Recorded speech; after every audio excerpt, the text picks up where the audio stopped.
Well, some sort of justice. 3 years later, just a few hours ago, a man was sentenced for randomly targeting a woman from Virginia and stabbing her to death in her hotel room after a concert in D.C. Our Matthew Torres is talking with her family about an emotional day in court.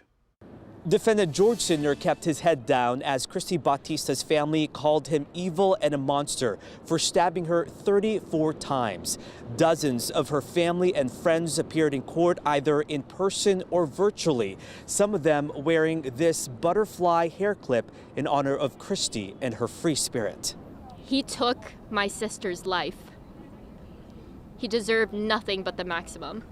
Emily Bautista held nothing back in the courtroom as she urged a D.C. judge to hand down the maximum sentence for the man who viciously killed her sister. The judge sentenced George Sidner to the maximum 40 years plus supervised release, saying this needs to serve as a message that senseless violence is unacceptable. This has made our family become a shell of what it was. All we wanted is to have Christy with us. In March 2023, 31-year-old Christy Bautista just checked into the Ivy City Hotel to attend a concert in Northeast. Surveillance cameras captured George Sidner biking to the hotel and randomly peeking into her window. About 15 seconds later, he barged in with a knife as Christy was ordering pizza. Christy tried to escape and yelled for help twice, but prosecutors say Sidner yanked her back, locked the door, and stabbed her 34 times to the point the blade broke. When police arrived, attorneys say he sat calmly, callously smoking a cigarette with her blood on his hands. Just the randomness of it all is,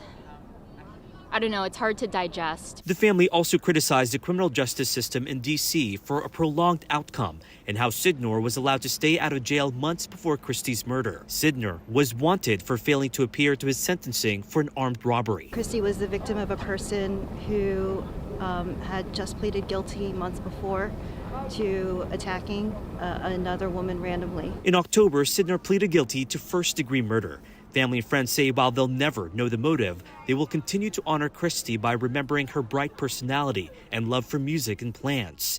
While they got justice, they know it's not enough. And I just feel a humongous hole in my heart, never being able to talk to her again, to love her, to hug her, and I miss her so much. George Sidner was brought into the courtroom in a wheelchair. His defense attorney tried to argue that he deserved 35 years instead, citing his poor health and that he was a drug addict. In the meantime, he also said that he was terribly sorry for what happened, but Christy Bautista's family says they are not convinced. I'm Matthew Torres, WUSA 9.